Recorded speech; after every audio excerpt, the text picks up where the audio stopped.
Assalamualaikum warahmatullahi wabarakatuh.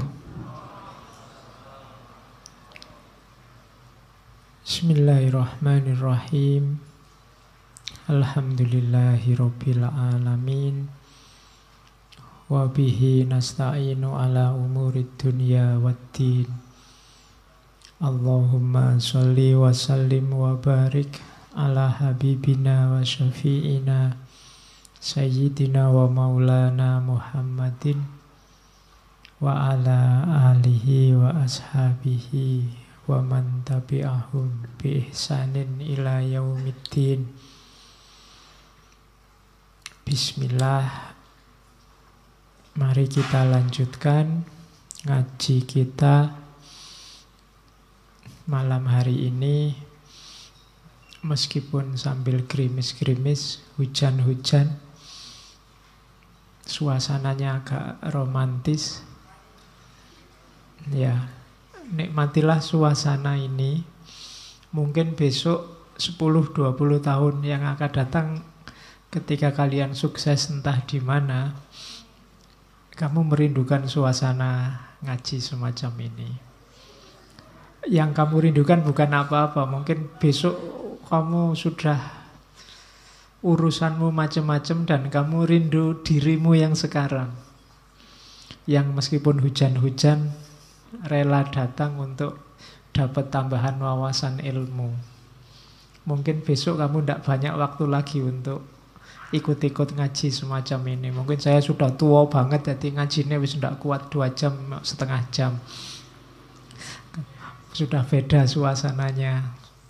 Nah, kalian sudah sukses, terus sibuknya luar biasa. Nah, malam-malam nanti mungkin kalian rindu suasana ngaji semacam ini.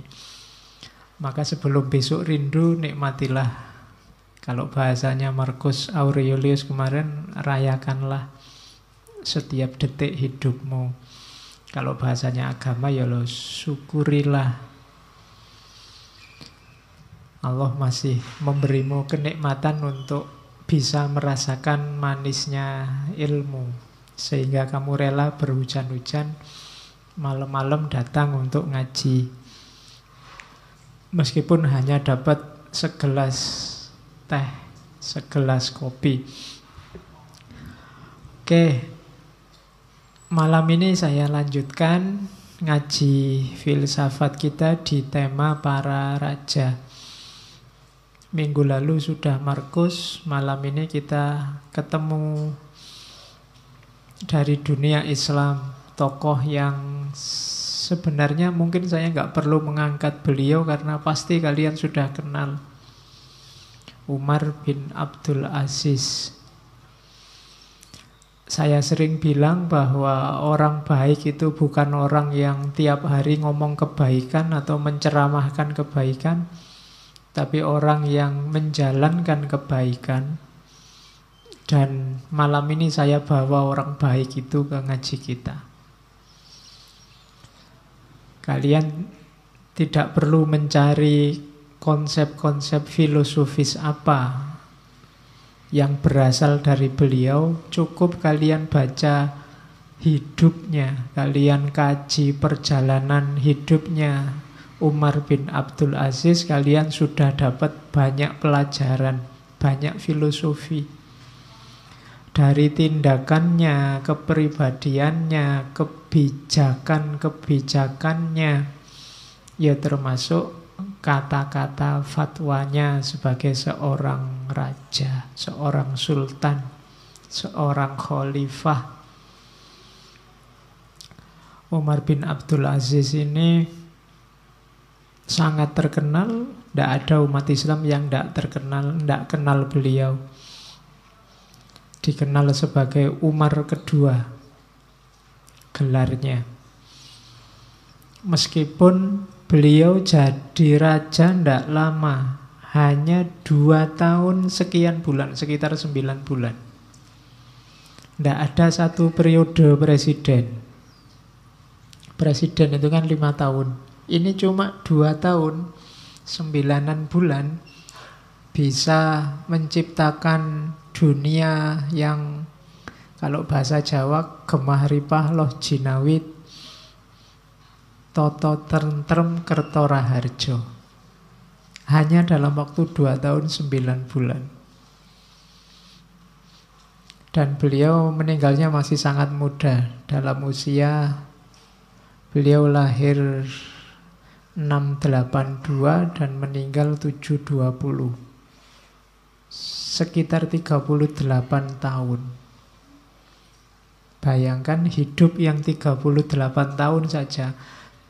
Jauh lebih tua saya sekarang.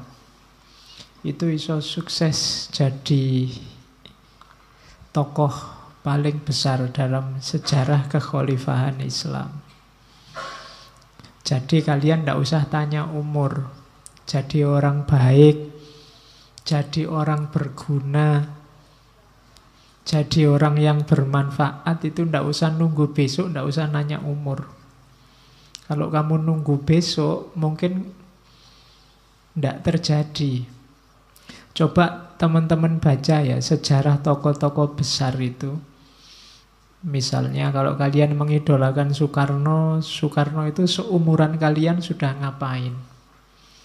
Kalau kamu mengidolakan sapa wis tokoh filsafat, Plato, Aristoteles, Socrates, coba baca sejarahnya. Seumur kalian ini mereka sedang ngapain? Sudah melakukan apa, punya jasa apa, punya prestasi apa? Nah, itu nanti bisa kalian ukur. Kira-kira kamu bisa ndak ya selevel mereka? Insya Allah bisa. Cuma ada insya Allahnya. Ya, itu kan tergantung Allah maunya. Umar bin Abdul Aziz ini masih memang dari keluarga raja-raja, cuma dia bukan keturunan langsungnya. Jadi beliau ini dari sisi ayah memang dari dinasti Umayyah. Beliau putranya Abdul Aziz. Abdul Aziz ini putranya Marwan. Marwan bin Hakam, khalifahnya Umayyah keempat. Marwan ini punya anak laki-laki 2, Abdul Malik dan Abdul Aziz. Abdul Malik ini nanti yang jadi khalifahnya Umayyah kelima. Abdul Malik nanti punya anak namanya Sulaiman. Sulaiman bin Abdul Malik. Sulaiman jadi khalifahnya Umayyah keenam. Nanti sebelum meninggal, Sulaiman ini berwasiat yang meneruskan tahta adalah Umar bin Abdul Aziz ini. Umar ini berarti sepupunya, putranya Abdul Aziz, pamannya Sulaiman. Nanti Abdul Malik ini menikahnya sama saudaranya Sulaiman, namanya Fatimah. Jadi nikah masih sepupunya. Dari sisi ibu, Umar bin Abdul Aziz ini masih anak cucu cicitnya Umar bin Khattab. Makanya disebut Umar kedua. Dari segi kualitasnya sebenarnya memang mirip dengan Umar bin Khattab. Jadi Umar bin Khattab itu punya anak namanya Asim. Nanti Asim ini punya anak namanya Laila. Nah, Laila inilah nanti yang kawin dengan Abdul Aziz, punya anak Umar bin Abdul Aziz. Ini pelajaran sejarah. Saya tidak tahu kalian suka tidak baca-baca gitu. Biasanya pelajaran sejarah itu kan kamu benci karena tidak harus apal-apalan. Apal-apalan tanggal, apal-apalan nama. Tapi kalau bisa dipahami, sejarah itu asik. Oke, sebenarnya ketika kita ngaji filsafat dengan tema tokoh-tokoh, itu kita sebenarnya ngaji sejarah. Sejarah pemikiran. Jadi sama saja. Oke, Umar ini ya memang alim sejak kecil, soleh sejak kecil. Punya guru, kalau dalam sejarah gurunya ada 33 guru. yang 8 sahabat, yang 25 tabi'in. Jadi ya gurune wis jago-jago ya.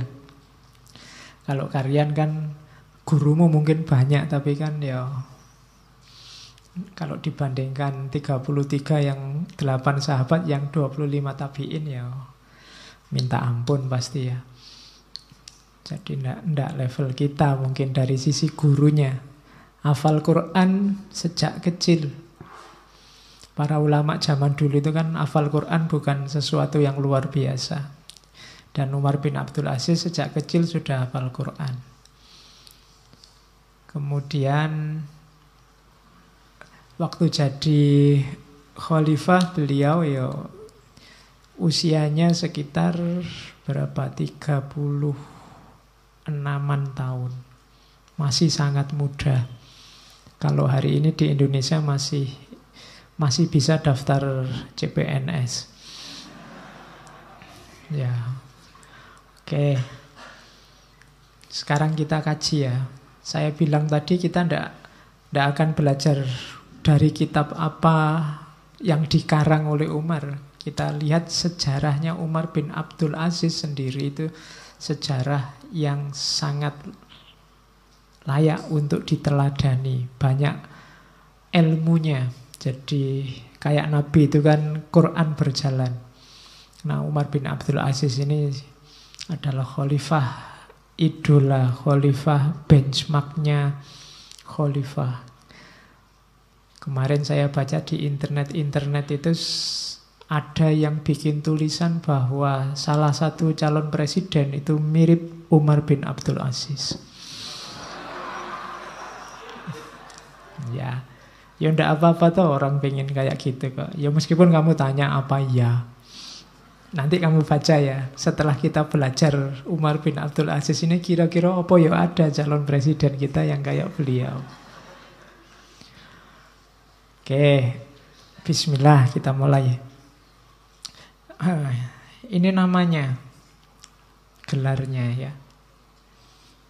Jadi orang Arab itu suka bikin semacam ini kalau terhadap orang-orang besar. Al-Imam, Al-Hafidh, Al-Allamah, Al-Mujtahid, Az-Zahid, Al-Abid, As-Sayyid, Amirul Mukminina Haqqon, Abu Hafiz Al-Quraisy, Al-Umawi, Al-Madani, Al-Misri, Al-Khalifah, Az-Zahid, Ar-Rasyid, As'aj Bani Umayyah. As'aj itu ini ada hubungannya dengan sejarah hidupnya. Jadi waktu kecil itu beliau pernah kakinya ketendang kuda, keningnya ketendang oleh kuda sehingga luka. Ada bekas luka di keningnya. Dan itu membekas sampai besar. Bahasa Arabnya As'aj, orang yang kepalanya ada lukanya, dari kalangan Bani Umayyah. Dan waktu Umar kecil ini luka di dahinya, bapaknya malah senang luar biasa. Kenapa? Karena ada ramalan dari Umar bin Khattab dulu bahwa besok di antara keturunanku akan ada orang besar yang cirinya adalah dahinya luka. Jadi anaknya kena kuda, dia malah senang. Alhamdulillah, berarti anakku ini nanti yang jadi orang besar. Jadi itu namanya, karena Umar bin Abdul Aziz ini ya ulama, ya sufi, ya khalifah. Kalau minggu lalu kan raja yang filosof, ini raja yang ulama.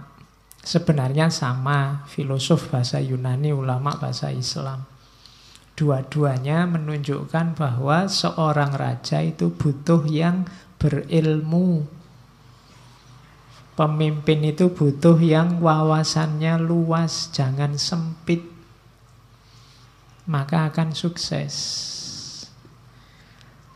Itu yang diidealkan oleh Plato, bahwa raja itu harus filosof. Maksudnya raja itu wawasannya luas, wadahnya besar, dia harus bisa mewadahi orang seluruh negeri. Oke, kita belajar pelan-pelan ya, kita tiru jadikan beliau ini benchmark karena setiap orang adalah pemimpin. Memimpinlah seperti Umar bin Abdul Aziz. Saya awali dari awal ketika beliau jadi khalifah. Jadi beliau jadi khalifah tahun 717 Masehi atau 99 Hijriyah. Dia sebenarnya nggak mengira kalau dia angkat jadi khalifah. Sebelumnya beliau ini gubernur Hijaz. Hijaz itu Makkah Madinah sekarang.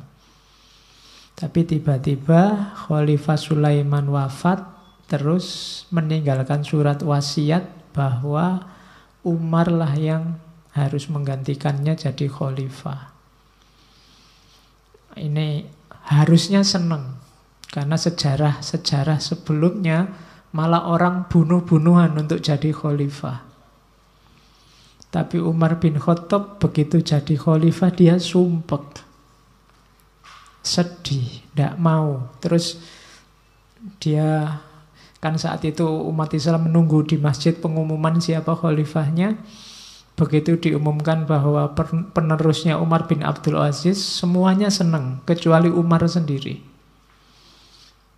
Terus Umar naik mimbar terus bilang, wahai manusia, demi Allah, sesungguhnya saya tidak pernah memohon perkara ini kepada Allah satu kali pun. Jadi aku tidak pernah berdoa untuk jadi khalifah, jadi raja, jadi orang penting. Sesungguhnya jabatan ini diberikan padaku tanpa bermusyawarah terlebih dulu, dan aku tidak pernah memintanya, apalagi kampanye.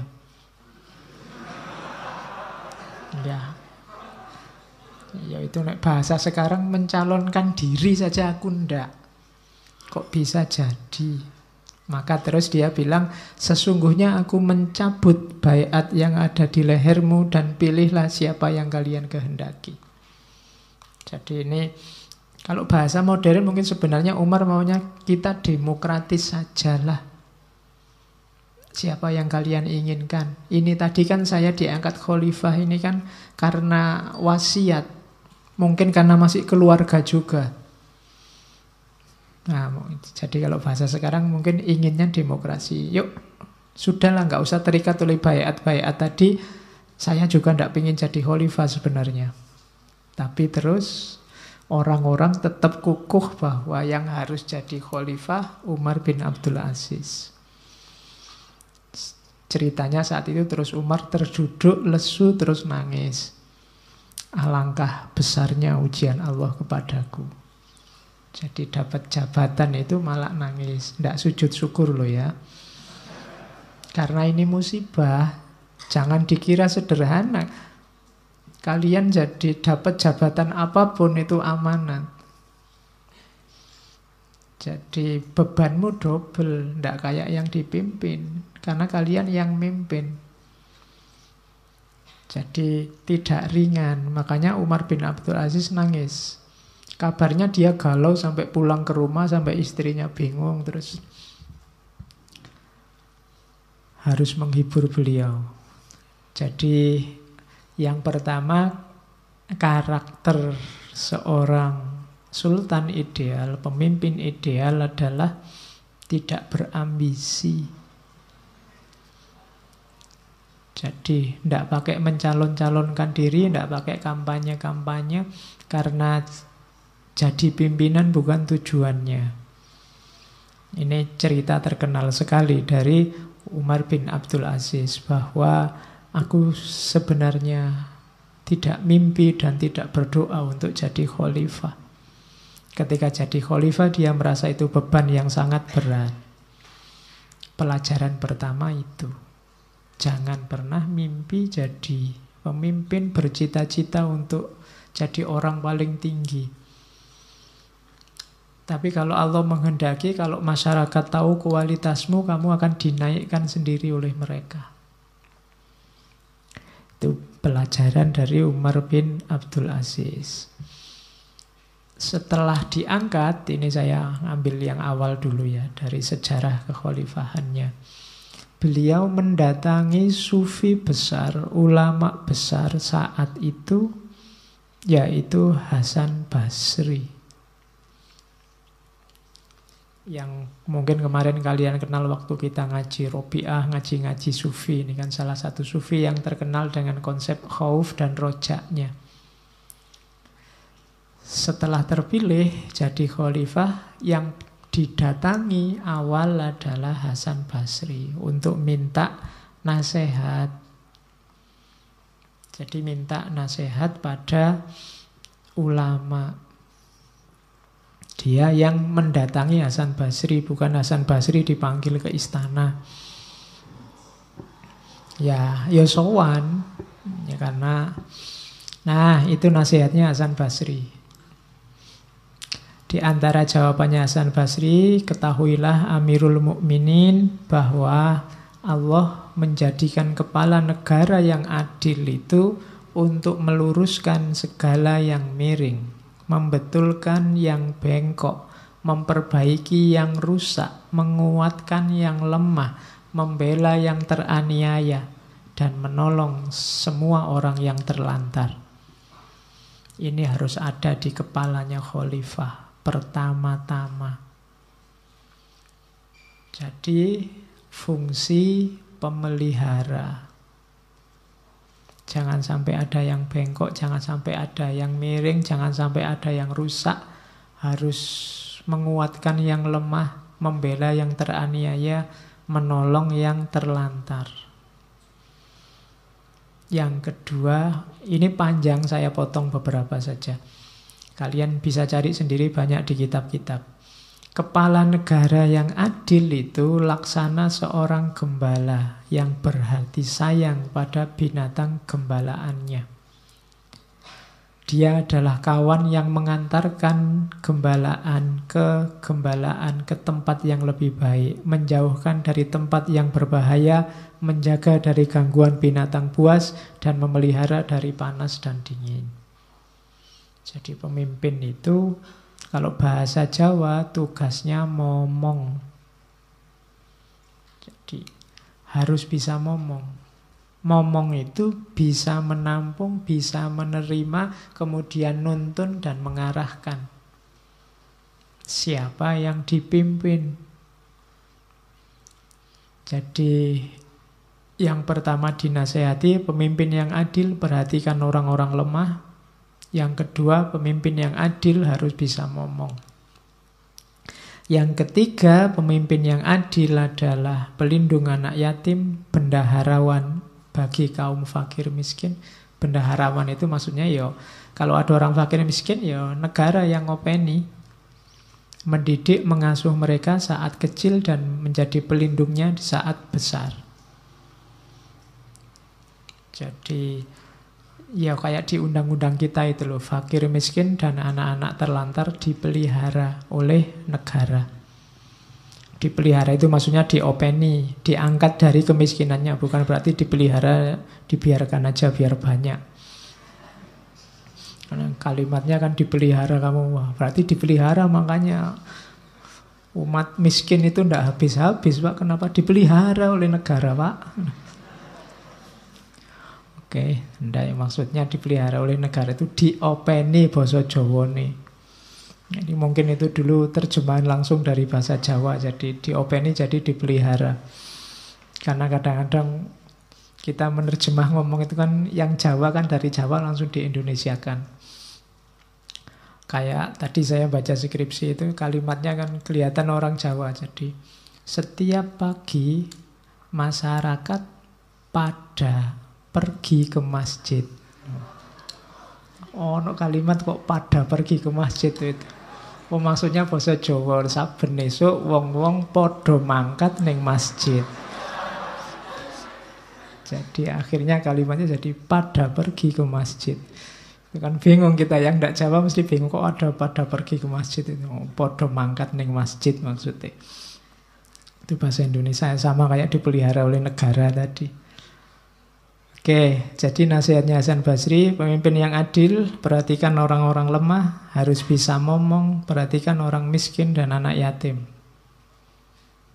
Mereka tidak boleh merasa dicuekin. Oke, itu panjang nasihatnya Hasan Basri. Cuma ini untuk pelajaran bagi kita bahwa Kalau sudah ada di posisi puncak, ulama jangan ditinggal. Orang-orang pinter jangan ditinggal. Harus didengarkan nasihatnya. Oke, kadang-kadang kebalik. Waktu ingin jadi pimpinan, ulamanya dilibatkan. Yang diincar masanya. Kalau sudah jadi terus ditinggal, itu kebalik. Justru butuh ulama kalau sudah jadi. Masukan-masukannya berharga untuk ngatur negara. Zaman dulu sering sufi, ulama itu didatangi oleh sultan-sultan, oleh raja-raja. Kenapa harus didatangi? Karena mereka tidak mungkin mau datang ke istana. Yang butuh mereka yang datang. Jadi jabatan jangan dicari, kalau sudah dapat laksanakan sebaik-baiknya, minta nasihat ahlinya. Itu kepemimpinan yang baik. Oke, kita lihat sekarang karakter-karakternya Umar bin Abdul Aziz. Yang pertama, takut pada Allah. Banyak sekali cerita-cerita yang menggambarkan bahwa beliau ini orang yang sangat takut pada hari akhir, akhirat, takut pada kemurkaannya Allah. Kalau pemimpin dasarnya sudah takut pada Allah, insya Allah tidak melakukan yang aneh-aneh, yang merusak-merusak, yang menyengsarakan, yang salah jalur. Jadi tidak ada yang ditakuti selain Allah. Itu pemimpin pasti kuat. Tapi kalau masih takut selain Allah, takut negara lain lah, takut miskin lah, takut pendapatan turun lah, takut masih banyak ketakutan yang lain, ada titik-titik lemahnya. Tapi kalau pemimpin hanya Allah yang ditakuti, dia akan jadi pemimpin yang kuat. Jadi Umar ini hampir tidak pernah istirahat. Kalau pagi ya melayani umatnya, kalau malam dia seorang sufi yang suka berdua sama Allah. Suka munajat, dan cirinya adalah beliau gampang menangis. Jadi hatinya lembut. Nah, yuk kamu cari pemimpin yang seperti ini besok. Yang takutnya hanya pada Allah, tidak ada yang lain. Kalau takut pada Allah itu ya berarti dunia tidak terlalu membuat dia gentar, situasi apapun. Jadi karakter pertama ini. Karakter selanjutnya adalah wirai, kalau bahasa sufinya, warok. Bagi yang belajar tasawuf, warok itu kan kondisi jiwa yang hati-hati. Biasanya ilustrasinya kehati-hatian itu orang yang menjauh dari yang makruh dan yang syubhat. Itu orang hati-hati. Makruh itu kamu ambil boleh tapi lebih baik ditinggal. Kalau yang syubhat itu tidak jelas ini baik atau buruk. Orang wirai tidak cuma yang haram yang ditinggal, yang masih syubhat saja ditinggal. Khawatir nanti wong ini tidak jelas baik atau buruknya. Yang makruh ditinggal. Kenapa? Ya karena makruh itu kan memang lebih baik ditinggal. Jadi itu karakter kedua dari seorang Umar bin Abdul Aziz. Anaknya pernah protes. Ini bapaknya kan hati-hati sekali. Umar bin Abdul Aziz itu hartanya dikembalikan semua ke negara. Bahkan harta keluarganya pun diminta untuk dikembalikan ke negara. Ini nanti yang antara lain menyebabkan beliau umurnya pendek. Karena beliau diracun. Meninggal diracun oleh keluarganya sendiri. Jadi mungkin karena sebelumnya kan yang namanya keluarga kerajaan itu kan hidupnya makmur. Apa-apa terjamin, fasilitas full. Tapi di zaman Umar tidak boleh semacam itu. Dia sendiri hidupnya sangat sederhana. Kalau ada harta-harta yang dulunya dari kas negara, dari Baitul Mal, semua disuruh mengembalikan. Nah, nanti ada dari keluarganya sendiri, ada yang tidak suka dan mengupah seorang pembantu, pembantunya Umar sendiri untuk meracun Umar. Umar waktu diracun kabarnya tahu kalau dia diracun oleh pembantunya. Terus pembantunya ini sebelum beliau meninggal disuruh pergi sejauh mungkin yang tidak terlacak oleh orang. Karena kalau nanti beliau meninggal dan orang tahu dia diracun, dan yang racun pembantu itu nyawanya bisa terancam. Jadi sebelum meninggal yang racun ini, kamu pergi yang jauh, disangoni. Iya, loh itu karena dia khawatir, karena ini kan dia cuma alat, kan ada yang bayari.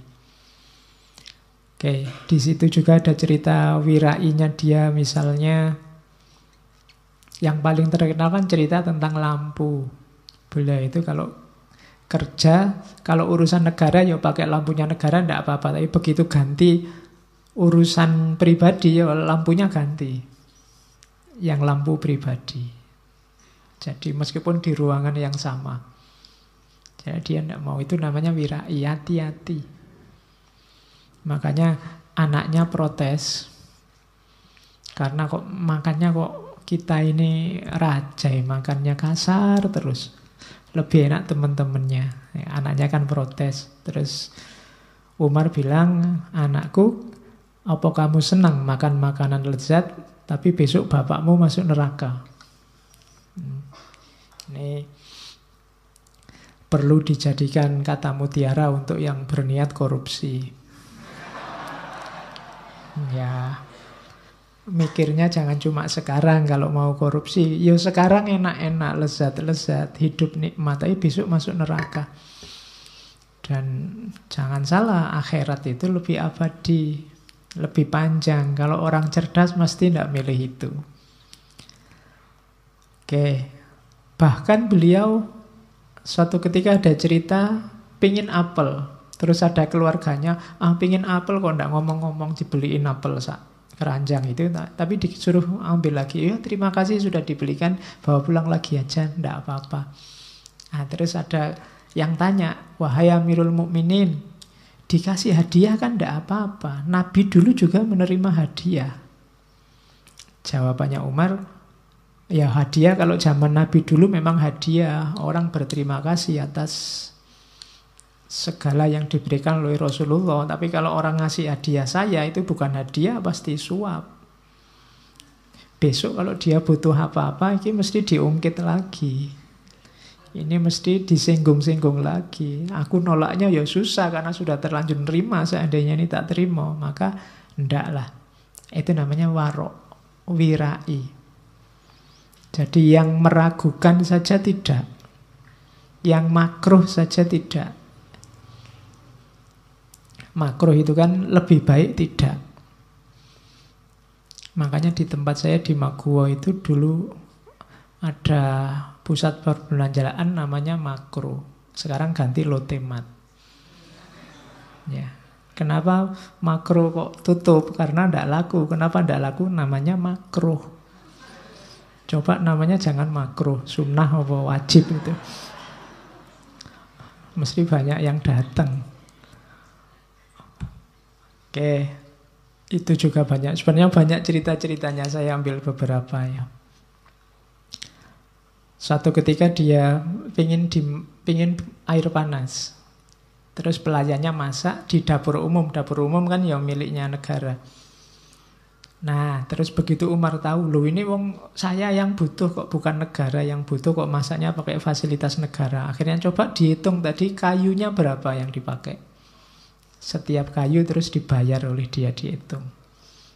Nah, itu Umar bin Abdul Aziz. Jadi, yuk kita geleng-geleng aja kan lihat. Yang semacam ini seolah-olah di negeri dongeng, tapi kita pernah punya tokoh yang semacam ini. Kita jadikan benchmark. Siapa tahu di antara kalian nanti ada yang jadi khalifah. Nanti kalau Ya, jangan khawatir kalau jadi khalifah nanti tak bikinkan gelar yang panjang. Tak kasih gelar ngajinya di Sudirman, Amirul Mukminin As-Sudirmani Al-Yogjawi. Ya, jadi biar gelarnya panjang. Oke, karakter yang kedua. Jadi diinget-inget besok kalau jadi pemimpin harus wirai. Mengedepankan kehati-hatian. Yang ketiga sederhana. Umar ini kebalikannya kalau dalam ceritanya. Sebelum beliau jadi khalifah ini hidupnya mewah. Beliau ini gubernur Hijaz, Mekah, Madinah. Tapi begitu jadi khalifah malah terbalik. Semua yang mewah-mewah diserahkan ke negara, beliau hidup dengan sederhana. Ada riwayat Abu Ja'far Al-Mansur tanya kepada putranya Umar, berapa kekayaan ayahmu saat menjabat jadi khalifah? 40.000 dinar katanya Abdul Aziz. Ja'far bertanya lagi, lalu berapa kekayaan ayahmu saat meninggal dunia? 400 dinar. Malah susut. Susutnya banyak. Katanya Abdul Aziz, ya itu pun kalau tidak kurang. Jadi hidupnya sangat sederhana. Ada cerita Umar ini satu ketika waktu sakit dijenguk oleh sahabatnya Mas Salamah, masih keluarga bin Abdul Malik. Terus dia lihat ini khalifah bajunya kok kusam amat ya. Bajunya kelihatannya nggak ganti-ganti. Perasaan baju itu terus kan gitu. Terus ditanya sama istrinya, apa ndak ada baju yang lain? Kasihan lah ini nanti banyak orang jenguk khalifah kok bajunya kayak gitu. Kata istrinya, demi Allah, aku ndak punya baju lagi selain yang sekarang dipakai beliau. Jadi bajunya cuma itu. Kalau mau cari yang lain mungkin ya setara aja dengan baju yang dipakai itu. Adanya cuma itu. Jadi bayangkan ada sultan khalifah bajunya ndak ganti-ganti. Jadi acara apa saja mungkin bajunya itu. Meskipun acara jalan-jalan, acara kenegaraan, acara ya podo itu semua. Nah, itu mungkin tidak terbayang di kita. Tapi dulu ada. Dan itu ngalah-ngalahi kalian. Kan kalian aja tiap kali mau ganti baju kan tidak mikir baju yang mana. Ya. Kalau Umar mungkin tidak pakai banyak mikir. Wong tidak ada yang dipikir. Ya adanya cuma itu. Jadi di antara strategi biar kalian tidak boros pikiran itu punya apa-apa jangan banyak-banyak. Orang yang uangnya banyak kan mikirnya lebih panjang. Uangnya buat apa ini? Ini yang tidak punya uang kan tidak mikir. Yang dipikir cuma satu, cara nyari uang gimana. Ya.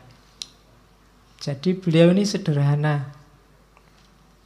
Makannya juga sederhana. Itu ada cerita Umayyah Al-Khoshi yang tanya, waktu dia berkunjung ke rumahnya Umar, suguhannya kok cuma kacang terus sih. Apakah setiap hari Tuan makan dengan kacang saja? Katanya Fatimah, ya wahai anakku, ya ini makanannya Amirul Mukminin itu. Amirul Mukminin makanannya cuma kacang adas. Itu namanya hidup yang sederhana. Jadi kalau hidupnya semacam ini kan rakyat juga percaya, mantap untuk mengikuti apa yang beliau perintahkan. Karakter selanjutnya Umar ini seorang yang egaliter. Bukti pertama apa? Zaman itu ada namanya mawali. Mawali ini biasanya orang-orang non-muslim yang masuk Islam tapi bukan Arab. Biasanya mereka dari daerah taklukan. Mungkin orang Persia, mungkin orang Yunani. Nah ini zaman itu levelnya dianggap di bawah. Pokoknya yang level paling tinggi itu Arab. Yang bukan Arab namanya mawali. Dan mereka biasanya harus membayar namanya jizyah. Karena ada di daerah taklukan. Nah, di zamannya Umar, orang-orang Mawali ini disetarakan. Hak-haknya dianggap sama dengan yang lain. Itu yang membedakan Umar dengan khalifah-khalifah sebelumnya. Dan nanti dalam sejarahnya, orang-orang Mawali inilah yang lama-lama memberontak pada dinasti Umayyah, dibantu oleh Bani Hashim, sehingga dinasti Umayyah jatuh, berdirilah dinasti Abbasiyah. Padahal sejak era Umar ini sebenarnya sudah diinisiasi, diawali untuk mbok kita hidup bersama yang egaliter saja, wong sama-sama manusianya. Di zaman Umar sukses teknik untuk merangkul ini, termasuk para Mawali. Tapi nanti di zaman selanjutnya mungkin balik lagi ke asal, merasa bahwa orang Arab adalah sayyidnya umat. Orang Arab itu levelnya tinggi. Nah, mikirnya begitu. Jadi di era Umar, hendaklah kita setara. Sama saja, saling membantu demi syiarnya Islam. Contoh egaliter lagi, Umar ini khalifah, tapi dekat sama pembantu-pembantunya. Itu cerita panjang, itu silahkan dibaca sendiri. Jadi satu ketika Umar ini situasinya panas, terus minta tolong pembantunya, aku pingin tidur, tidak bisa tidur karena panas. Mbok tolong aku dikipasi. Dikipasi sama pembantunya sampai Umar ketiduran. Tapi lama-lama ngipasi, pembantunya juga ikut ngantuk. Akhirnya pembantunya ikut ketiduran. Begitu pembantunya ketiduran, Umar bangun. Terus lihat pembantunya, kasihan sekali dia. Panas-panas gini tidur. Kalau saya tadi kan dikipasi, akhirnya kipasnya diambil gantian. Umar yang ngipasi pembantunya. Begitu pembantunya sadar, wah dia tidak enak luar biasa, minta ampun-ampun. Tapi terus kata-katanya Umar, loh engkau ini kan manusia sepertiku. Engkau merasakan panas sebagaimana aku juga merasakannya. Aku hanya ingin membuatmu nyaman dengan kipas ini, sebagaimana engkau membuatku nyaman. Jadi raja sama, ya kalau sekarang mungkin ajudan-ajudannya. Jadi sifatnya egaliter, setara. Toh tidak jadi hina kan, meskipun seorang khalifah ngipasi pembantunya. Orang justru menganggapnya mulia, tidak masalah. Jadi itu karakter yang ingin dikembangkan oleh Umar bin Abdul Aziz. Orang kecil akhirnya semakin hormat sama beliau. Maka cari pemimpin yang egaliter. Berarti apa? Orang dari kelompok apapun, suku apapun, agama manapun diperlakukan setara. Terus tawadhu. Tawadhu itu rendah hati. Cirinya orang tawadhu apa? Tidak ingin terkenal. Tidak ingin menonjolkan diri. Jadi tawadhu itu bukan yang kalau jalan terus sambil nunduk-nunduk. Tidak. Kamu kan sering kalau ada orang jalan, permisi ya sambil nunduk. Wah, tawadhu sekali. Belum. Jadi tawadhu itu ketika orang tidak mau menonjolkan diri, tidak menyombongkan dirinya, itu tawadhu namanya. Bisa sih, tapi ya tidak pamer-pamer, tidak ada perlunya ditunjuk-tunjukkan. Ya kalau memang butuh ya ditunjukkan, tapi kalau tidak ya tidak usah tak pamerin. Nah, itu namanya tawadhu. Kalau sekedar gitu aja kecil, tapi ya tidak usah tak tunjukin lah. Buat apa sih dipamer-pamerkan? Nah itu orangnya namanya tawadhu. Satu ketika Umar itu khutbah. Umar ini dikenal orasinya bagus, pinter. Kalau ngomong misalnya tentang siksa neraka, banyak orang nangis. Nah satu ketika beliau ini khutbah Idul Fitri. Mungkin karena khutbahnya sangat indah, banyak jamaah yang terharu, terhanyut, beberapa nangis. Nah Umar ini lihat, ini jamaah kok sama nangis semua. Tiba-tiba dia berhenti. Terus khutbah ditutup. Padahal itu masih setengah jalan. Terus ada seorang pejabat istana tanya, Amirul Mukminin, khutbah Anda itu kan membuat semua jamaah nangis terharu. Mereka ingin mendengar kelanjutannya. Kenapa tiba-tiba Anda berhenti? Aku tidak suka disanjung-sanjung dan dibangga-banggakan. Nanti kalau aku pulang mesti orang-orang bilang, wah khalifah khutbah sip. Iya kan? Kalau hari ini sudah di-share kemana-mana sudah khutbahnya. Nah, itu makanya Umar enggak, ini kok orang mendengarkan khutbahku sampai segitunya, ini harus berhenti ini, nanti dipuji-puji aku. Itu Umar. Jadi kalau saya tiru sekarang, lu kamu kok lihat aku ngaji segitunya, ini harusnya berhenti ini. Nah, ya, sudah jam 9 biar nggak capek.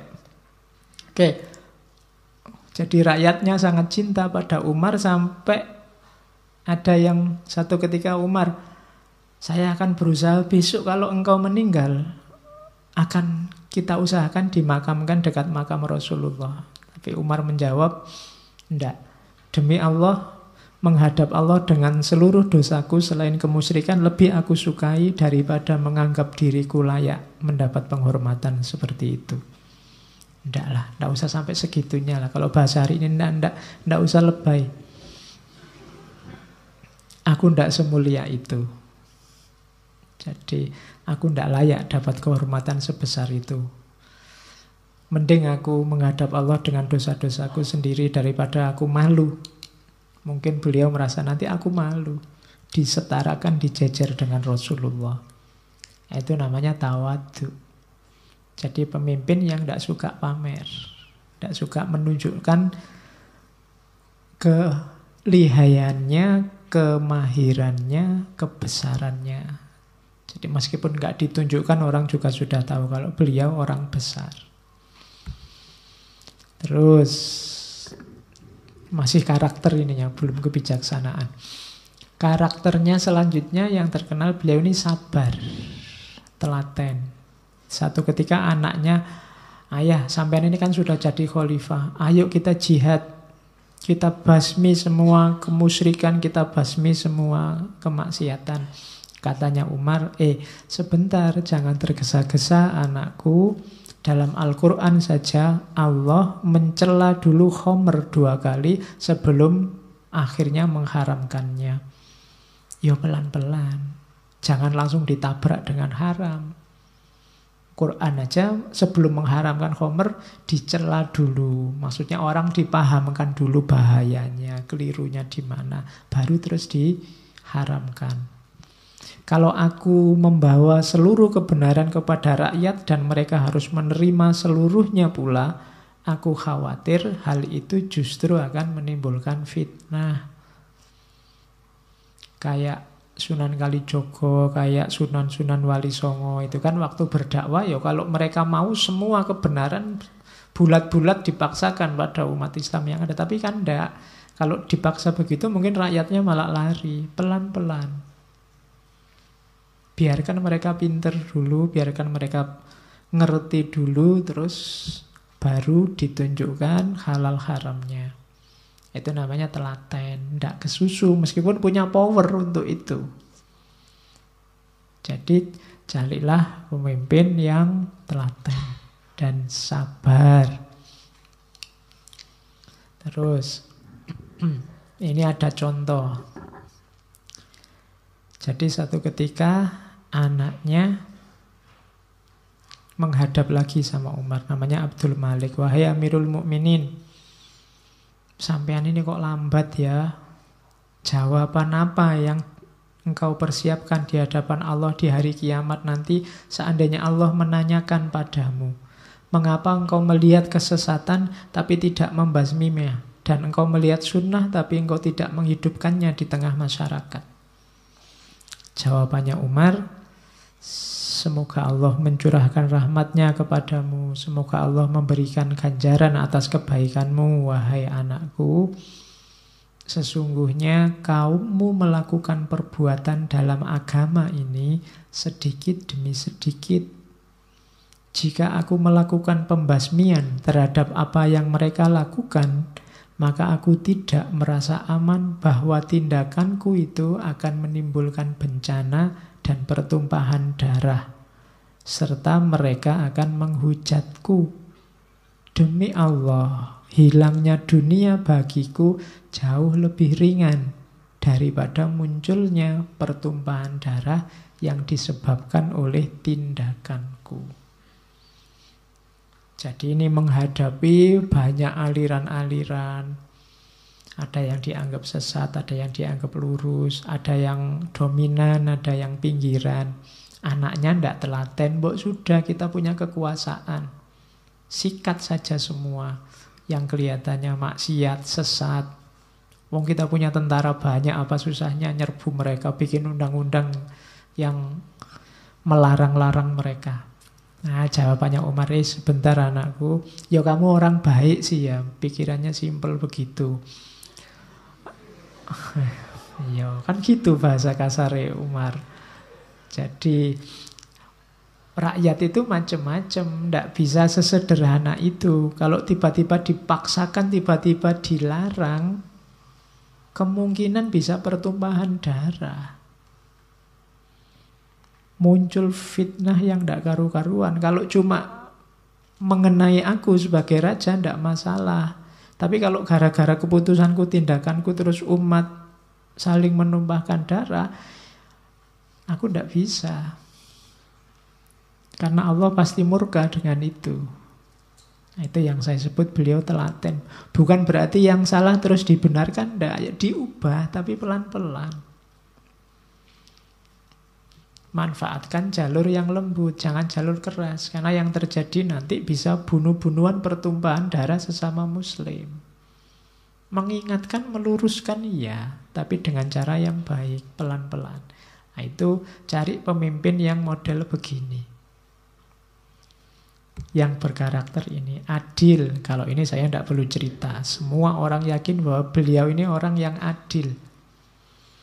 Saya bawa satu cerita itu.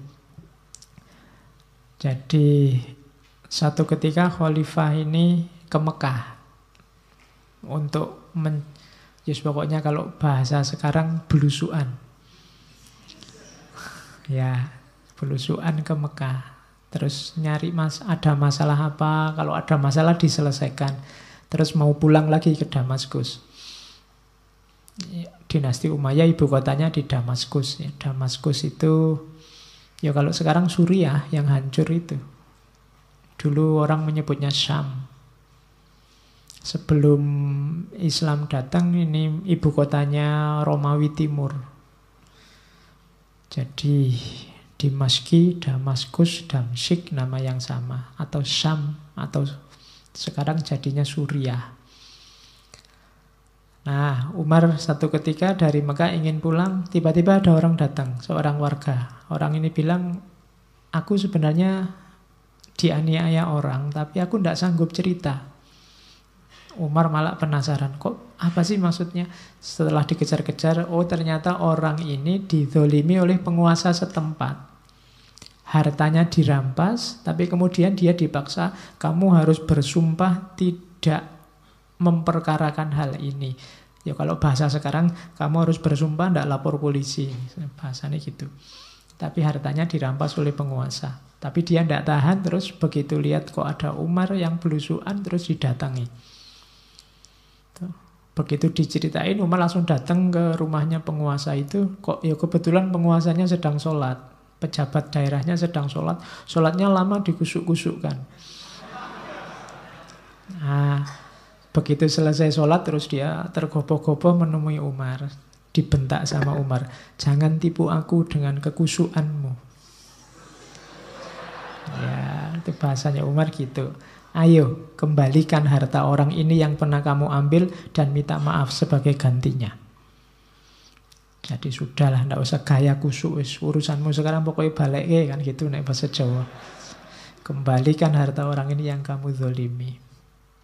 Setelah itu dia bilang pada orang tadi, sekarang pergilah bawa hartamu Kamu tidak usah galau lagi, tidak usah mikir bahwa kamu melanggar sumpah. Nah, itu Umar. Jadi kalau urusan keadilan dia tegas. Meskipun orangnya lembut. Terus ini juga terkenal karakter selanjutnya. Beliau ini pembela du'afa, orang-orang lemah. Dia ini dasar pemerintahannya adalah kasih sayang pada umat, pada rakyatnya. Menghukum iya, cuma sesuai kadar kesalahan. Kalau bisa dimaafkan ya dimaafkan. Perhatian paling besar pada orang-orang lemah. Orang lemah itu orang tua, janda tua yang hidupnya susah. Bukan janda-janda muda yang masih ya keluarga yang punya banyak anak. Ini kan biasanya. Bahkan ceritanya di zaman Umar ini membayari orang untuk membimbing nuntun tunanetra.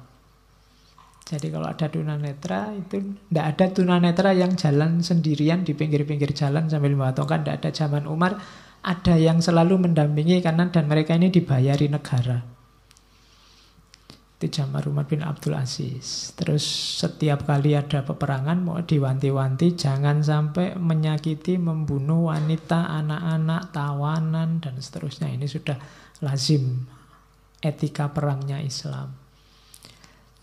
Tawanan juga diperlakukan yang baik. Tawanan termasuk golongan orang yang lemah. Dan para tawanan ini bebas menggunakan harta pribadinya. Kok kebetulan tawanan ini simpanannya banyak, ya tidak apa-apa menggunakan simpanannya. Itu diantara keberpihakannya. Malah ada cerita pencuri yang tertangkap, setelah diinterogasi dia bilangnya, saya ini lapar, keluargaku sudah berhari-hari tidak makan. Akhirnya malah dilepaskan, disangoni sama Umar. Jadi kalau ada orang kok kelaparan sampai mencuri, sementara tetangganya berlebih kaya raya, bukan salah yang mencuri. Jadi tidak mungkin orang semacam ini terus dikenakan potong tangan misalnya. Karena dia memang butuh. Jadi karakternya Umar, pembela du'afa. Nanti cerita-ceritanya banyak. Karakter selanjutnya beliau ini komunikatif. Saya bilang tadi dia pinter ngomong. Jadi orasinya bagus, retorikanya bagus. Itu contohnya. Ketika ada warga dizolimi, dia bilang, jangan khawatir, keadilan ada di depanmu. Dengan kalimatnya puitis. Ketika berhadapan dengan suami istri yang gegeran, dia bilang, kalian berdua sama-sama benar. Ini kalimat ampuh loh. Kalau kalian belo salah satu, biasanya hasilnya terus putus mesti. Tapi enggak, kamu sama-sama benar. Tinggal dimusyawarahkan saja enaknya gimana, kan gitu. Oke. Putranya sendiri, kalau pada putranya sendiri dia tegas. Kalau aku sampai tidak memperingatkan putraku sendiri, berarti aku ikut kezaliman. Kepada Khalifah Al-Walid bin Abdul Malik. Jadi Umar ini waktu jadi gubernur Madinah, dia berani mengingatkan Khalifah. Cuma kalimatnya juga retoris. Dia pakai kalimat, Allah tahu bahwa Anda bukan Khalifah pertama yang akan meninggal dunia. Jadi kono pimpinan zolimnya luar biasa. Kan kita takut ngingetin. Didakwain aja pakai kalimat, ya ndak apa-apa sih, sampean bukan pemimpin pertama yang akan meninggal. Sebelumnya sudah banyak pemimpin yang meninggal. Jadi berarti apa? Jabatanmu ndak abadi. Yang abadi justru setelah kamu meninggal itu. Makanya hati-hati, jangan zolim. Dunia ini cuma sementara. Berapa lama jadi presiden? 5 tahun cumaan. Nah, bahasa kasarnya ngono. Jadi jangan zalim. Terus katanya warga yang sayang sama Umar, saking sayangnya mereka bilang, kami akan selalu baik-baik saja selama Anda masih ada.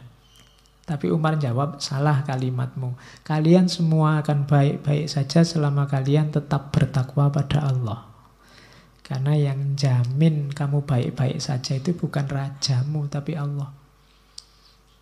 Nah, itu gayanya Umar bin Abdul Aziz. Kalimatnya komunikatif. Oke, kita masuk sekarang ke yang sangat terkenal adalah kebijakan ekonominya. Saya tadi bilang Gemah Ripah Loh Jinawi Toto Tentrem Kertora Harjo. Gemah Ripah Loh Jinawi itu kondisi ekonominya luar biasa. Banyak riwayat yang menyebut bahwa di zaman Umar, amil zakat itu kesulitan nyari mustahik zakat. Jadi zakat ini diberikan ke siapa, itu kebingungan mereka. Bandingkan sekarang ya, yang wajib zakat sembunyi-sembunyi.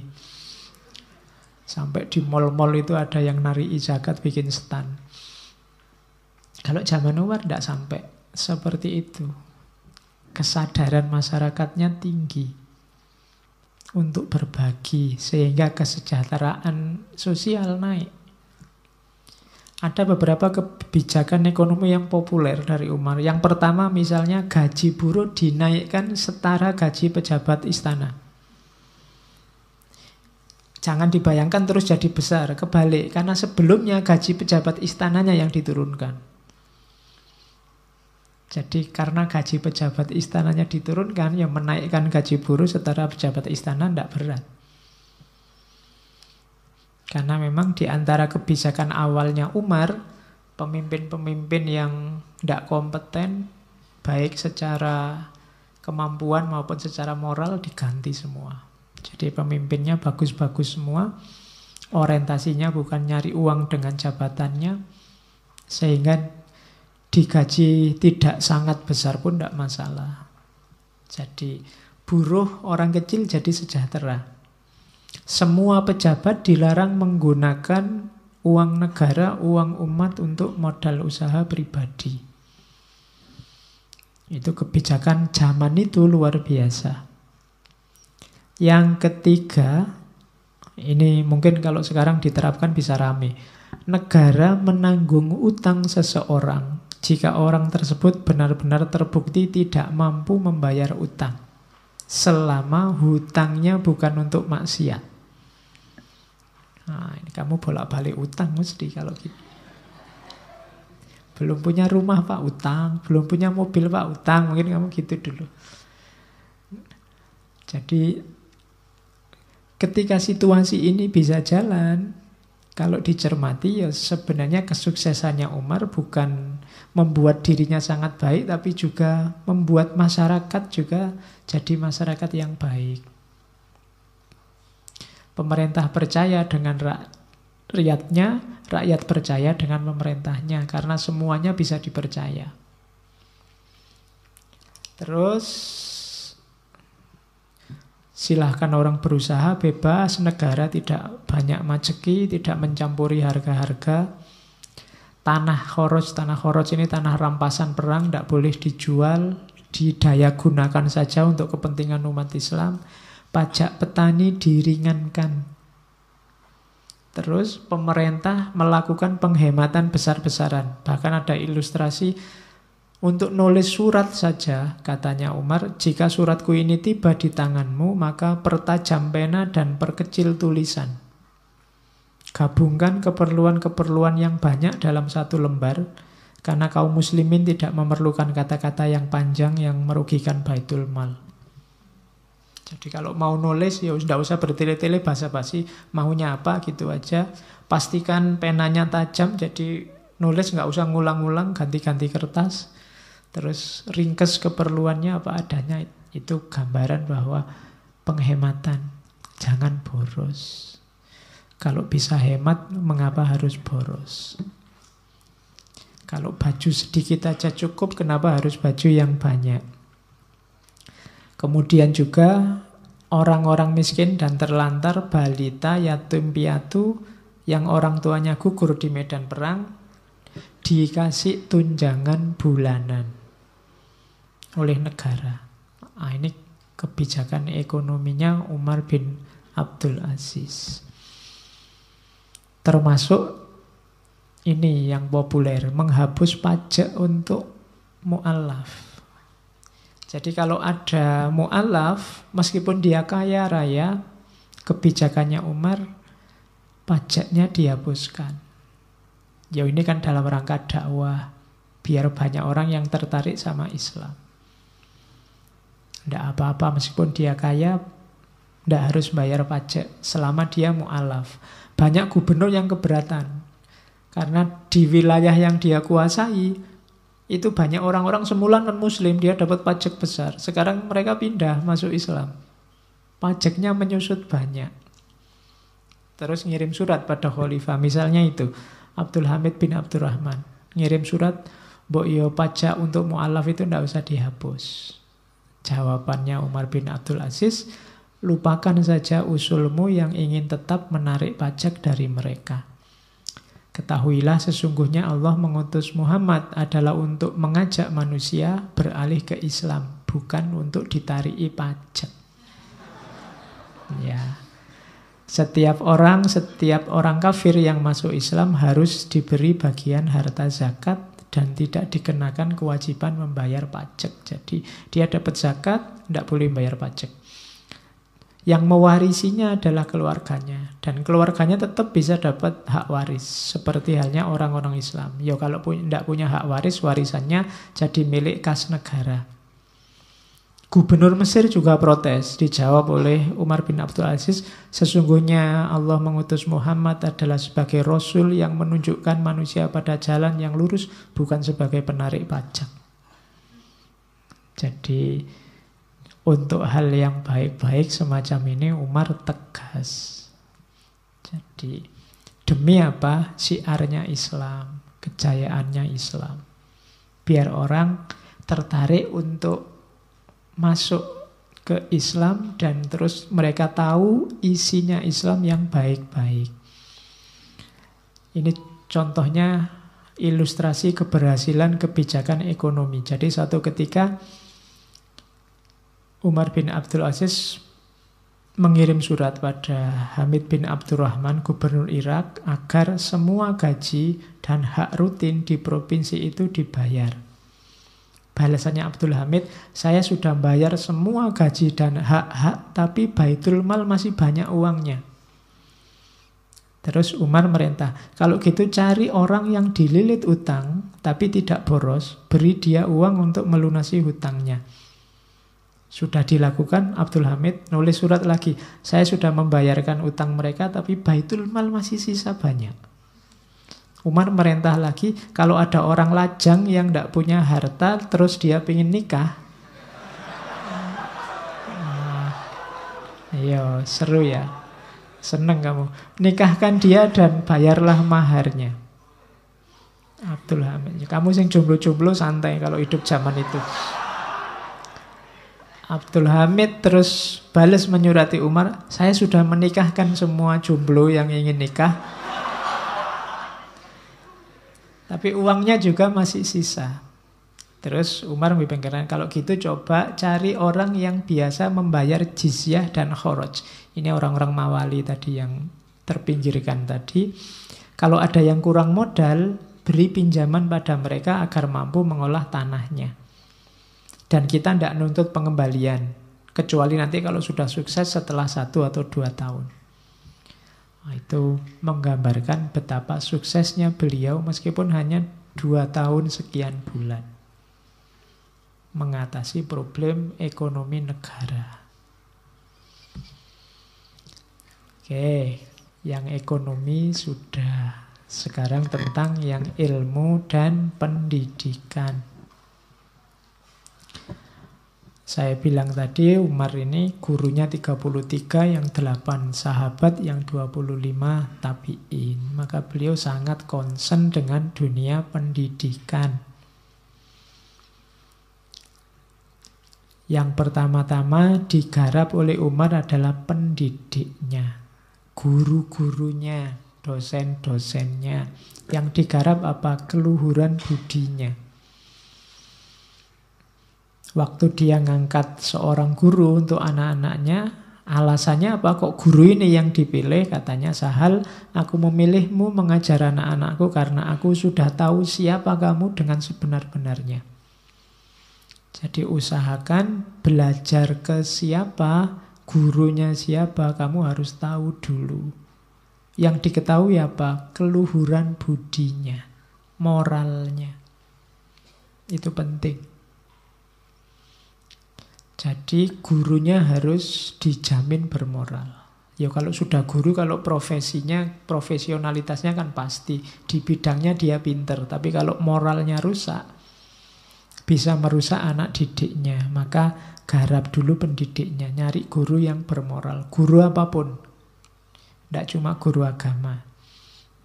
Nasihatnya pada para pendidik, Umar pernah bilang, wahai para pendidik, jauhi kata-kata kasar. Jadi kalau ngomong jangan kasar, jangan bercanda tanpa batas karena membutakan hati. Bercanda boleh tapi harus tahu batas. Ya sekali-sekali. Guyonnya dikit-dikit, jangan banyak-banyak. Kalau terlalu banyak, nanti jadi stand up komedi. Tidak jadi belajar. Jadi jangan terlalu banyak bercanda, jangan terlalu sibuk dengan hiburan-hiburan yang bisa mengganggu konsentrasi. Hiburan boleh, tapi jangan terlalu fokus ke situ. Susahnya hari ini hiburanmu ada di tanganmu. HP. Itu jangan terlalu sibuk dengan HP. Kalau bahasanya dirubah begitu, karena bisa mengganggu konsentrasi. Boleh punya HP, boleh lihat HP, neng yo. Jangan sampai segitunya lah jatuh cinta sama HP. Berdoa dulu sebelum belajar, mulai pelajaran dengan Fatihah. Jangan lupa fisik. Belajar, cuma yo jangan baca buku 24 jam. Fisikmu juga harus kuat. Jangan lupa istirahat. Tidur siang enggak apa-apa. Kalau kalian kan memang tidur siang selalu karena malamnya melek. Ya maksudnya yang imbang, ya belajar, ya istirahat. Kemudian nasihatnya lagi, ikatlah ilmu dengan tulisan atau catatan. Nggak usah malu nyatet, Pak kan lebih keren dihafalkan. Nggak, lebih terjamin kalau ditulis. Makanya saya pakai ini, lebih terjamin. Daripada ngewarang dihafalkan, naik keliru malah bahaya. Jadi mending ditulis saja, nanti lebih terkontrol yang disampaikan. Jadi ikatlah ilmu dengan tulisan. Ya kalau levelmu level Imam Syafi'i itu ndak apa-apa dihafalkan. Ya, kamu kan levelnya masih level yang sekarang hafal sebentar lagi hilang. Jadi ya ditulis ndak apa-apa, dicatat kalau ada yang penting. Nah, yang paling terkenal lagi zaman Umar kan, yang mahasiswa tafsir, mahasiswa hadis pasti ingat bahwa di era inilah dimulai usaha kodifikasi hadis. Jadi mulai hadis dibukukan. Itu perintah suratnya pada Abu Bakar bin Hazm yang terkenal sekali. Himpunlah hadis-hadis Rasulullah, lalu tulislah, katanya Umar. Soalnya aku khawatir dengan melemahnya semangat kegiatan keilmuan dan hilangnya para ulama. Ditulis sajalah hadis-hadis itu karena kelihatannya generasi muda sudah mulai lemah semangat keilmuannya, sementara yang tua para ulama sudah banyak yang meninggal. Nah, jadi karena aku khawatir dengan situasi ini, tulislah hadis, cuma ya hati-hati, tulislah yang hadisnya Rasul saja. Sebarkan ilmu, adakan majelis-majelis taklim sebagai sarana bagi siapapun yang ingin belajar. Karena sesungguhnya ilmu itu selalu ada gunanya. Ini suratnya pada Abu Bakar bin Hazm. Jadi cari pemimpin yang perhatian pada ilmu dan dunia pendidikan. Selain fokus juga ke dunia ekonomi. Pembangunan. Logikanya Umar bin Abdul Aziz kalau dia ingin bangun, logikanya dua.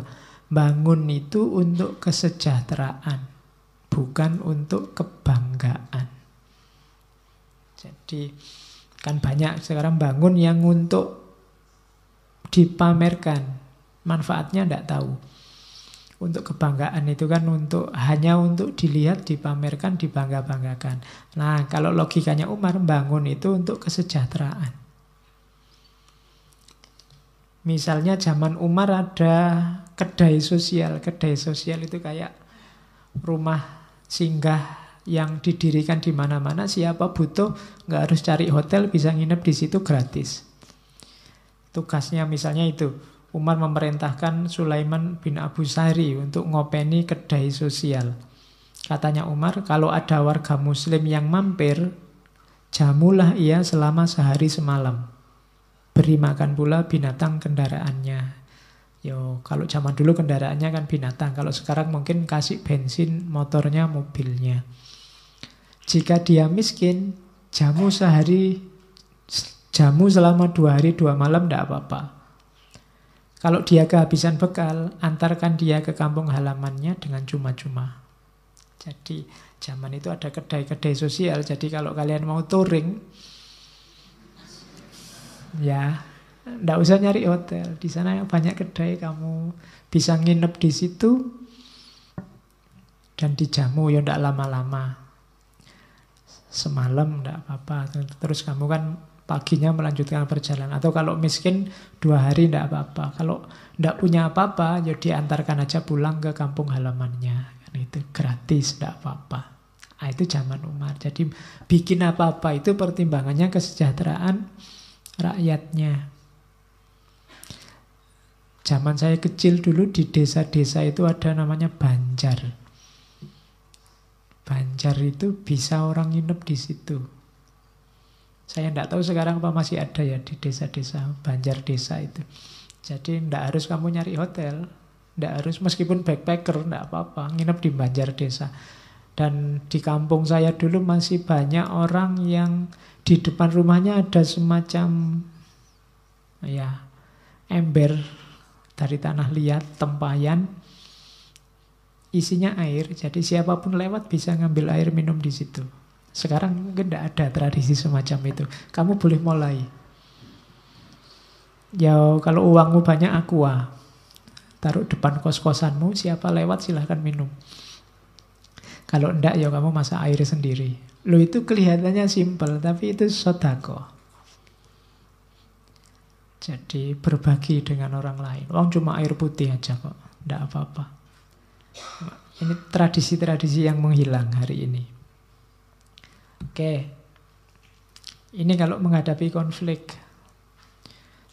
Misalnya Umar kalau ada konflik, misalnya ada konflik ini, ada orang yang ganti bacaan sholawat. Bacaan sholawatnya diganti pujian-pujian, doa-doa pada pemimpin mereka. Nah, ini ada kasus itu. Dilaporkan pada Umar. Umar akhirnya bikin kebijakan begini. Telah terjadi penyimpangan. Kebetulan ini yang melakukan penyimpangan ini kelompok-kelompok seniman. Oleh para seniman. Mereka melecehkan Rasulullah dan keluarganya serta kaum mukminin. Maka setibanya suratku ini, tolong cegahlah tindakan mereka. Dan supaya mereka tetap membaca sholawat kepada beliau Rasulullah dan keluarganya. Selain itu mereka boleh berdoa apa saja. Yo tetap bacalah sholawat. Muji pemimpin, mendoakan pemimpin tidak apa-apa. Cuma ya sholawatnya dihidupkan lagi. Itu kebijakannya Umar. Tidak kok ujuk-ujuk dipersekusi, dieksekusi. Tidak. Diingatkan mereka, tidak boleh kamu kayak gitu, itu sesat. Mau mendoakan nenek moyang pemimpin, monggo. Tapi tidak usah ngubah-ngubah sholawat. Tetap bacalah sholawat. Itu namanya kebijakan. Suatu ketika ada yang mencaci maki Umar. Gubernur Irak ngirim surat. Ada seseorang yang mencaci maki Anda. Aku menangkapnya dan bermaksud tak hukum, tak bunuh. Khalifah Umar segera balas. Lepaskan dan maafkanlah lagi ya. Kalau sampai kamu berani membunuhnya, aku akan menghukum mati kamu. Ya. Jadi dia tidak. Kalau yang dicela pribadi, tidak usahlah pakai dihukum. Kalau kamu berani menghukum-hukum orang yang mencela, Nanti orang malah tidak berani lagi ngeritik aku. Padahal kritik itu perlu untuk perbaikan. Yang tidak mau dikritik tidak akan jadi lebih baik, karena yang sekarang dianggap sudah baik. Ya yang sekarang ya insya Allah sudah baik, tapi kan di titik tertentu ada kelemahannya. Di situ gunanya kritik. Dan Umar sadar betul itu. Makanya jangan bungkem, jangan menghukum orang yang mengkritik. Mungkin orangnya kurang pinter sehingga kritiknya keluarnya caci maki. Itu yang ada di pikirannya Umar. Oke, satu ketika Umar ditanya tentang konflik antara Bani Hashim, Bani Umayyah. Ini kan konflik yang tidak selesai-selesai sepanjang sejarah Islam. Bani Hashim dan Bani Umayyah. Katanya Umar, itu kan peristiwa berdarah. Dan Allah menjaga tanganku dari peristiwa itu. Tetapi apakah aku tidak boleh membersihkannya dengan lidahku? Sahabat-sahabat Rasulullah mengumpamakannya sebagai penyakit mata yang dalam mengobatinya tidak usah menyentuhnya. Jadi ini Umar, ya itu konflik simbah-simbah bapak-bapak kita dulu yang berdarah-darah. Alhamdulillah aku tidak terlibat. Tapi sekarang aku yang megang kekuasaannya umat Islam.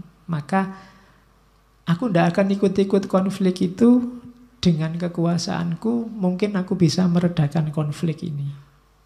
Terus Umar pinjam istilahnya para sahabat. Kalau ini penyakit, namanya penyakit mata. Penyakit mata itu mengobatinya harus berjarak. Tidak boleh langsung menyentuh matanya. Jadi bukan tidak kayak penyakit capek. Misalnya capek kan kamu harus malah nempel sama capeknya dipijat. Kalau berjarak malah tidak. Pijet berjarak kan nggak jadi pijet.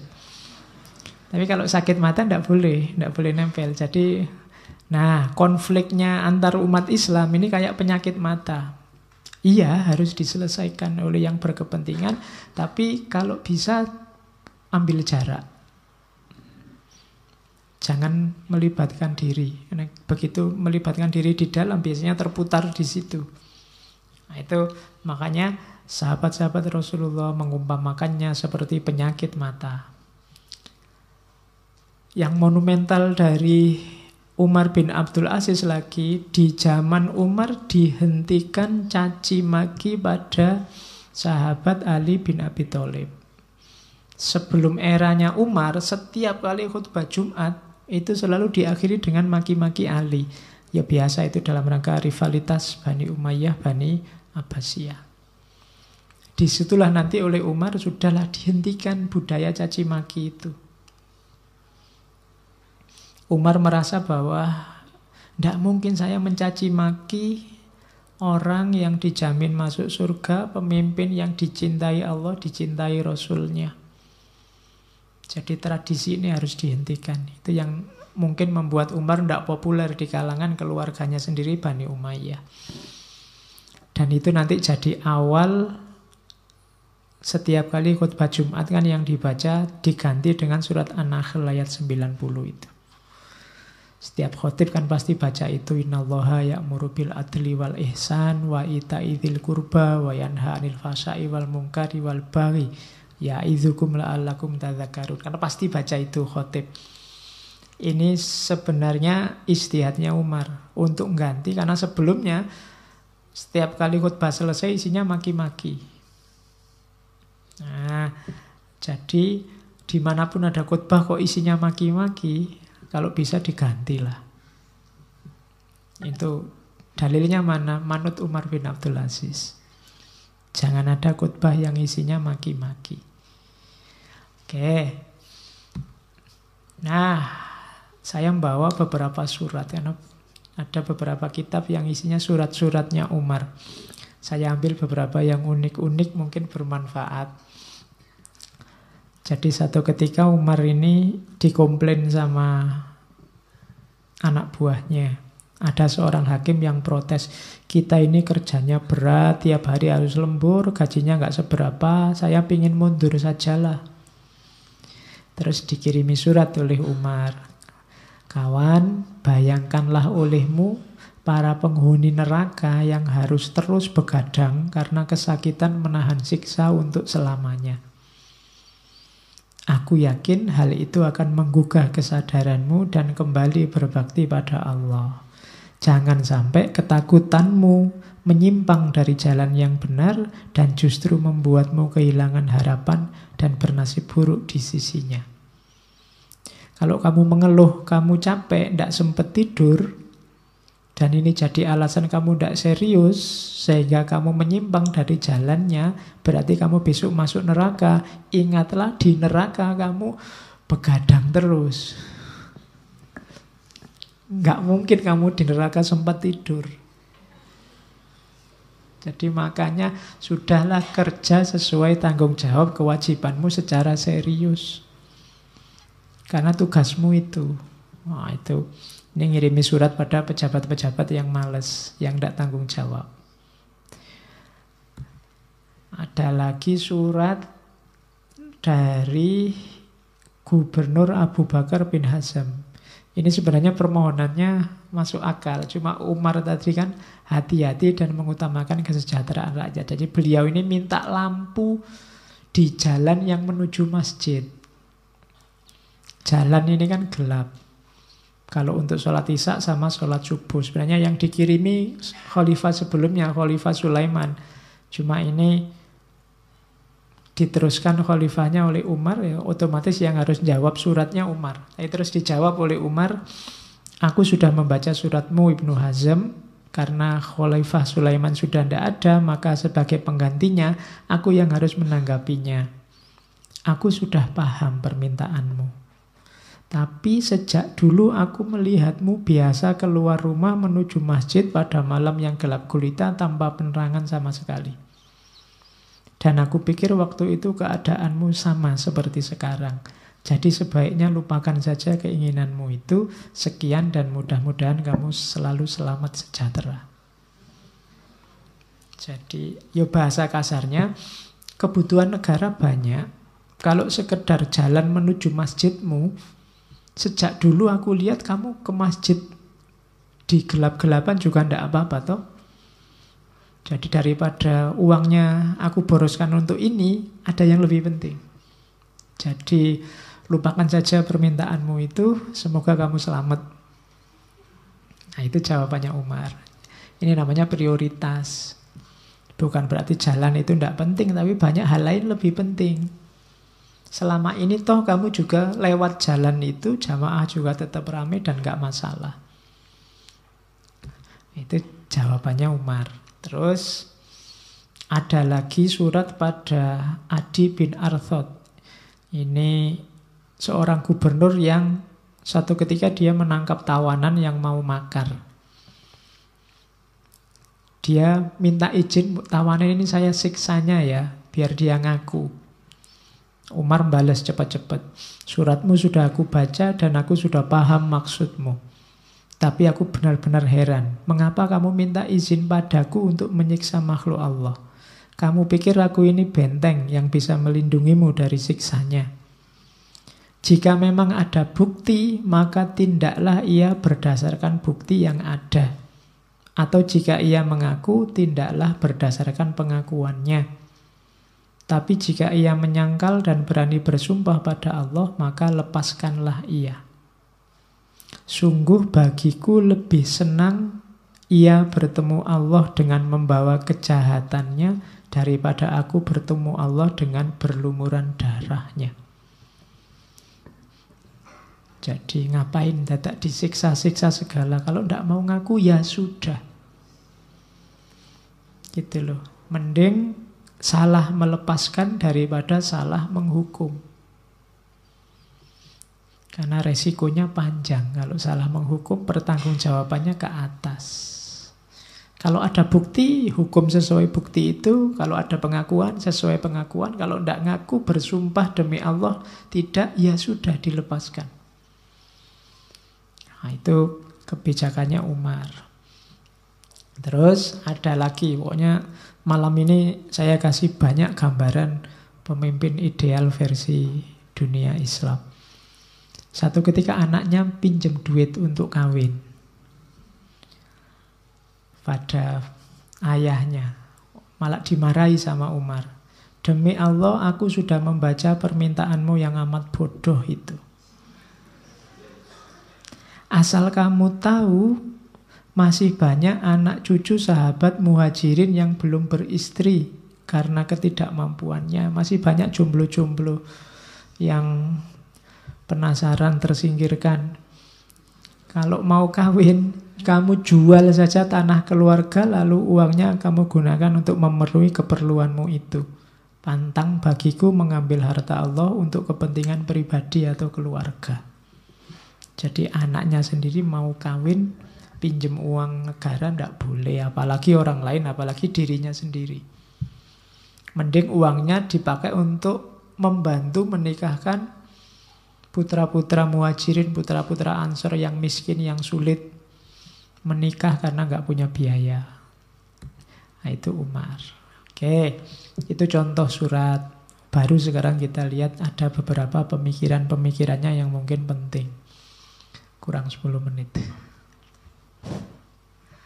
Oke, ini salah satu pidatonya. Suatu ketika Umar pidato begini, para hadirin sekalian, sesungguhnya dunia ialah ajal yang terbatas, harapan yang terkurangi, dan pengantar ke negeri yang lain. Mudah-mudahan Allah menyayangi orang yang selalu memikirkan urusannya, menasehati dirinya, takut kepada Tuhannya, berusaha mengurangi dosanya, dan menerangi hatinya. Perhatikan hal-hal itu. Yang pertama, hiduplah secara serius. Jadi memikirkan urusannya. Yang kedua, nasihati dirimu. Kalau dalam agama namanya muhasabah. Yang ketiga, takutlah hanya kepada Tuhanmu. Yang keempat, kurangi dosamu. Bukan hapus dosamu, abot nek menghapus dosa, kurang ono. Yang biasanya suka bohong sehari 3 kali, ya kurangilah 2,5 kali misalnya. Ya, tidak terlalu, biasanya bohong temen, ini tidak terlalu bohong, dikurangi, dan terangilah hatimu. Para hadirin sekalian, aku yakin kalian semua tahu bahwa Adam, nenek moyang kalian, diusir dari surga hanya karena melakukan satu kesalahan. Tapi Tuhan kalian berjanji akan menerima taubat. Karena itu, hendaklah setiap kalian waspada terhadap kesalahannya dan berharap penuh kepada Tuhannya. Waspadalah, jangan menyepelekan salah yang kecil, dosa yang menurutmu sepele. Misalnya, pakai baju temennya nggak izin misalnya. Temennya sampai marah-marah, itu kan sepele. Allah, besok minta maaf, beres Pak. Hati-hati, dosa sekecil apapun itu bisa fatal akibatnya kalau Allah tidak berkenan. Adam itu dikeluarkan dari surga karena dosa cuma satu tok, yaitu makan. Iya kan? Dosanya Nabi Adam kan makan buah khuldi, yang buah itu dilarang oleh Allah. Itu dia dikeluarkan dari surga. Loh, kalau logika Adam ini diterapkan ke kalian, kalian tidak bisa mlebu swarga, dosamu banyak. Tapi ya tetaplah berharap sama Allah, karena Allah Maha penerima taubat. Itu nasihatnya Umar bin Abdul Aziz. Ada 3 hal yang menunjang kesempurnaan akhlak seseorang. Yaitu yang pertama apa? Dapat mengendalikan amarahnya sehingga tidak keluar dari kebenaran. Yang kedua, bisa menguasai rasa senangnya sehingga tidak terjebak dalam kebatilan. Yang ketiga, bersikap arif dan sabar jika sedang berkuasa. Ingat-ingat 3 ini. Orang biasanya terjebak di 3 ini. Saat marah, saat senang, dan saat berkuasa. Kok sedih enggak, Pak? Enggak. Kalau sedih biasanya kamu malah ingat Allah, ingin tobat. Tapi kalau kamu sedang senang biasanya lupa. Hidupmu kalau lancar-lancar saja, rutin-rutin saja, kan kamu jarang ingat Allah. Biasa-biasa saja, jarang ingat Allah. Apalagi senang. Tapi kalau sumpek lebih ingat. Maka waspada kalau kamu pas senang. Atau pas marah. Kalau ini sudah umum. Kalau orang marah itu sedang di luar kontrol. Atau yang ketiga sedang punya kuasa. 3 hal ini memabukkan. Kekuasaan, kemarahan, dan kesenangan. Hati-hati. Kalau kita bisa mengendalikan 3 hal ini, maka kita menuju kesempurnaan akhlak. Katanya Umar bin Abdul Aziz. Oke, terus kalau ini nasihatnya bagi yang ingin amar ma'ruf nahi mungkar, melakukan perbaikan dan kebaikan di tengah masyarakat, nasihatnya Umar, kalau kamu bisa menyembuhkan luka temanmu tanpa membakar kulitnya dengan besi panas, lebih baik kamu tidak melakukan cara yang menyakiti itu. Jadi menasehati teman, menunjukkan kebaikan dengan cara menyakiti, itu kan menyembuhkan luka dengan membakar kulit dengan besi panas. Kalau bisa jangan gitu. Iyalah kalau seandainya temanmu salah, iya, temanmu maksiat, iya, tapi jangan gitu cara memperbaikinya. Karena tujuanmu mengobati luka, tapi hasilnya adalah luka baru yang lebih sakit. Amar ma'ruf iya, nahi mungkar iya, tapi jangan dengan cara yang lebih menyakiti. Karena itu sama dengan mengobati luka dengan besi panas. Nah, itu petuah dari Umar bin Abdul Aziz. Tuntutlah ilmu karena ilmu adalah hiasan bagi orang kaya dan pertolongan bagi orang miskin. Tidak ada seorang pun yang tidak membutuhkan ilmu. Sedapat mungkin jadilah orang yang menguasai ilmu atau yang mempelajarinya atau yang mencintainya atau paling sedikit tidak membencinya. Kalau mungkin jadi orang yang menguasai ilmu. Kalau tidak bisa, ya kayak kita ini paling tidak orang yang mempelajari ilmu. Kalau tidak bisa, belajar saja tidak sempat, tidak apa-apalah. Paling tidak kamu cinta sama ilmu. Kalau cinta saja tidak bisa, Pak, nggak bisa Pak saya cinta. Ya sudah, paling tidak jangan benci sama ilmu. Ini menunjukkan bahwa ilmu itu sangat penting. Kalau bisa dikuasai, dikuasai. Kalau belum bisa, dipelajari. Dipelajari kok masih tidak bisa, ya paling tidak kamu cintai. Dicintai kok susah Pak, ya tidak, paling tidak kamu tidak bencilah sama ilmu. Itu nasihatnya Umar. Oke. Ini satu ketika sebelum beliau meninggal ada yang tanya, wahai Amirul Mukminin, tidakkah engkau mau mewariskan sesuatu pada anak-anakmu? Sampean ini hidupnya kok sederhana sekali. Lah nanti tinggalannya apa pada anak-anak? Jawabannya Umar, apa yang ingin kuwariskan? Aku tidak punya apa-apa. Loh, mengapa engkau tinggalkan anakmu dalam keadaan tidak punya apa-apa? Jawabannya Umar, jika anakku orang soleh, Allah yang akan mengurus orang-orang soleh. Tapi jika anakku orang yang tidak soleh, aku tidak mau meninggalkan hartaku di tangan orang yang mendurhakai Allah dan menggunakan hartaku untuk mendurhakai Allah. Tidak usah ditinggal. Berarti apa? Warisan yang paling berharga itu apa? Kesolehan. Jadikan anakmu jadi anak yang soleh. Kalau tidak, kamu tidak pantas mewarisi hartanya juga. Karena harta itu akan dipergunakan untuk mendurhakai Allah. Menggunakan harta di jalan yang dimurkai oleh Allah. Nah, itu jawabannya Umar bin Abdul Aziz. Terakhir, ini kalimat pada anaknya. Satu ketika Umar bilang pada anaknya, ya bunayya idza soluhar ra'su falaisa alal jasadi ba'sun.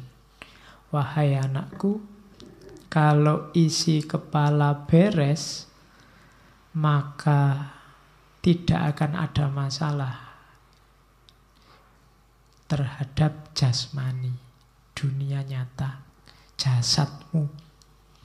Jadi kalau isi kepalamu beres, hidupmu akan beres. Falaisa alal jasadi ba'sun itu, maka tubuhmu tidak akan punya masalah apa-apa. Berarti yang dibereskan pertama apa? Isi kepala, pikiran, ilmu.